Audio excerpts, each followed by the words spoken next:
Bismillahirrahmanirrahim. Assalamualaikum warahmatullahi wabarakatuh.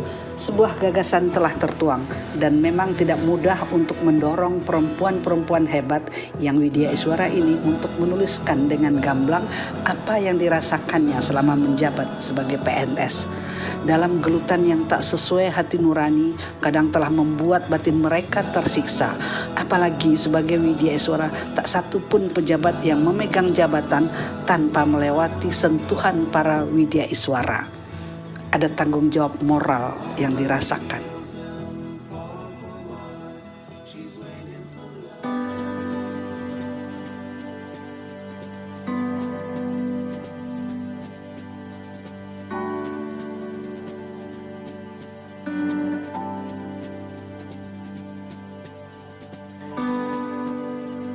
Widya Iswara harus terdepan menolak korupsi dan menjadi role model agar peserta didiknya juga bisa mengikuti perubahan yang terjadi. Pendidikan sebagai proses yang terkait dengan upaya mempersiapkan manusia untuk mampu menjalankan tugas hidup. Bayangkan jika kita terbiasa meminta cleaning service untuk mencucikan kendaraan kita di kantor misalnya, maka itu adalah sebuah tindakan koruptif. Mengapa? Karena air dan listrik dibayar dengan menggunakan uang negara. Begitu juga hal-hal kecil lainnya, misalnya menggunakan kertas untuk kepentingan pribadi. Kalau hal-hal kecil ini dilakukan oleh banyak orang, bayangkan berapa banyak kerugian negara yang dapat timbul karena itu. Mari kita hindari korupsi, kita mulai dari hal yang kecil, dari diri sendiri, dari sekarang juga. Saya terperangah dengan tawaran komisi. Mereka bilang, kita bermain di angka berapa, Bu? Sungguh kata-kata ini pertama sekali saya dengar. Mengapa begitu? Karena pada saat itu memang pertama sekali saya bersinggungan dengan pengadaan barang dan jasa melalui tender. Wah, saya bingung mau jawab apa. Kemudian tanpa basa-basi saya menjawab, siapkan sesuai dengan prosedur dan ketentuan yang berlaku.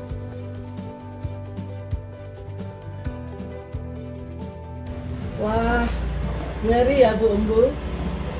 Kita perlu melakukan upaya perubahan sikap dan perilaku aparatur guna meningkatkan kompetensi ASN sehingga pelayanan yang diberikan kepada masyarakat dapat berjalan sesuai dengan yang diharapkan dan terhindar dari yang namanya korupsi. Ya, betul sekali Ibu. Belum lagi ternyata sebagai PNS banyak yang tidak paham dan tidak mampu membedakan antara gratifikasi, suap, pencucian uang, perilaku korupsi, dan korupsi itu sendiri. Ada peserta diklat yang mengatakan banyak hal yang ia lakukan selama ini termasuk perilaku korupsi dan dianggap lumrah atau hal yang biasa-biasa saja.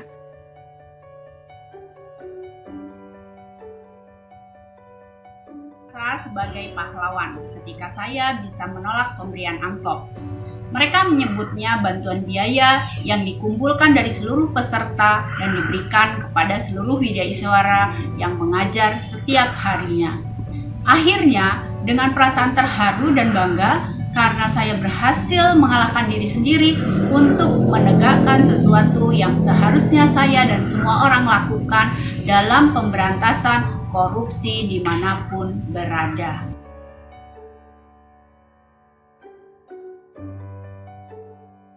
Saya percaya Widya Iswara memegang peranan yang sangat penting untuk memastikan seluruh pejabat publik dan ASN memiliki pengetahuan dan pemahaman terhadap hal-hal apa saja yang harus dilakukan untuk menjauhi tindakan korupsi dan apa saja konsekuensinya. Saya menyadari bahwa melawan korupsi itu bukan hal yang mudah. Oleh karena itu, perlu persamaan persepsi sesama ASN bahwa ketika pimpinan menolak gratifikasi dari pihak ketiga, itu bukan berarti pimpinan tidak memperhatikan kesejahteraan anak buah.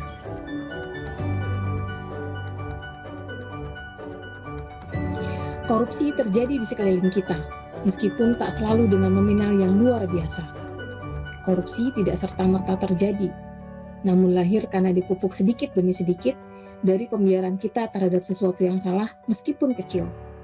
Karena itu, mulailah untuk melakukan suatu kebenaran secara konsisten, walaupun kecil, mulai dari diri sendiri saat ini juga. Sampaikan dengan tegas, saya menolak korupsi.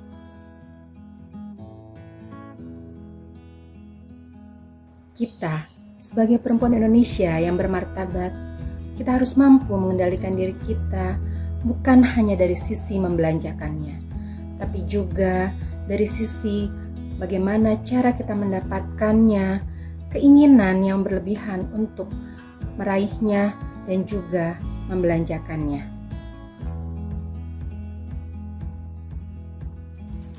Saya jadi teringat ketika kecil dulu sangat menyukai kisah Pinocchio. Seru saja karena hidungnya bertambah panjang setiap kali berbohong. Ternyata ada pembelajaran nilai-nilai karakter di balik kisah si Pinocchio, bahwa berbohong itu akan menimbulkan akibat yang sangat tidak baik. Saya percaya bahwa kebohongan-kebohongan itu akan menimbulkan banyak kebohongan-kebohongan yang lain, termasuk juga korupsi yang pasti diawali dengan kebohongan.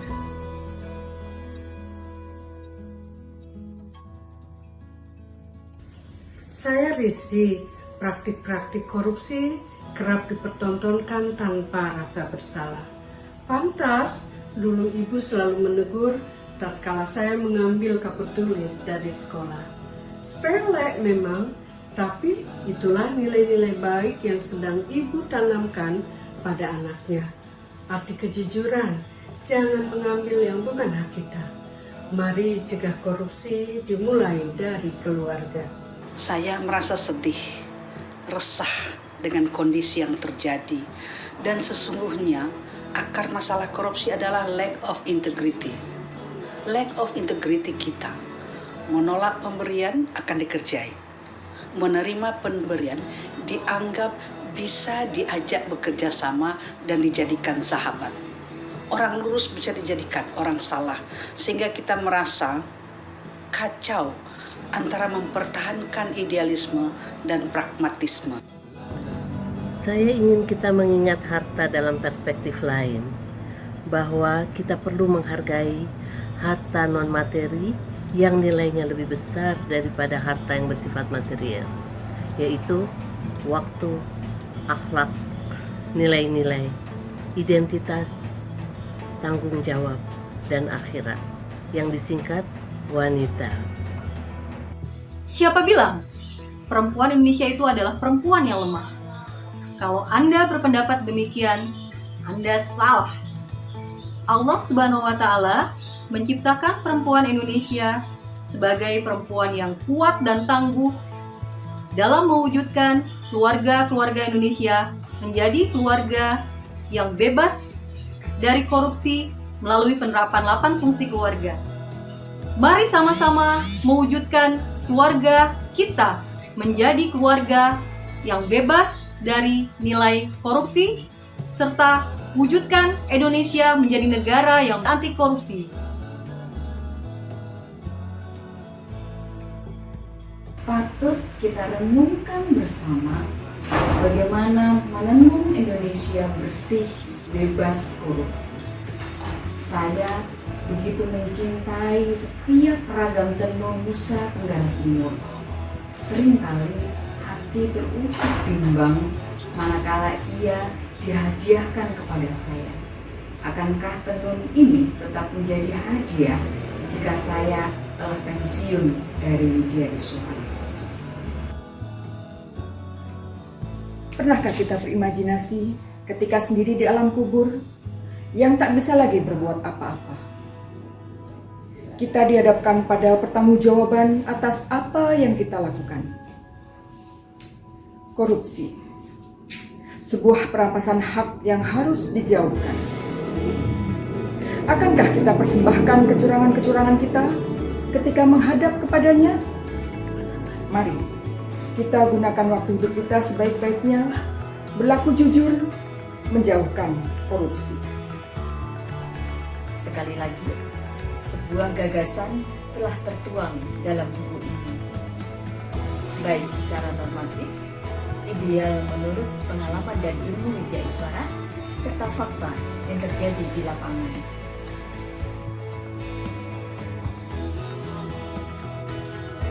Keberanian yang dituangkan dalam tulisan ini juga bukan sekedar tulisan, tapi dalam praktik penolakan yang kita mulai dari diri kita dan kita mulai dari sekarang.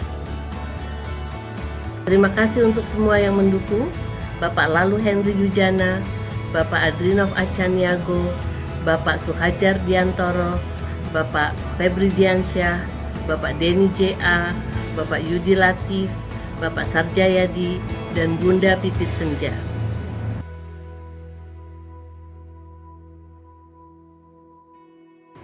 Semoga semakin banyak perempuan-perempuan berintegritas yang berani mengungkapkan ketimpangan untuk melawan korupsi.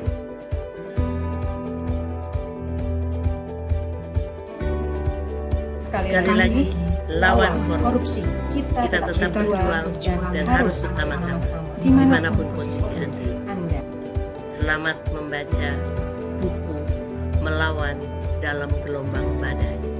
Agar hati nurani kita semua terketuk untuk melakukan perubahan bersama-sama. Amin. Wassalamualaikum warahmatullahi wabarakatuh.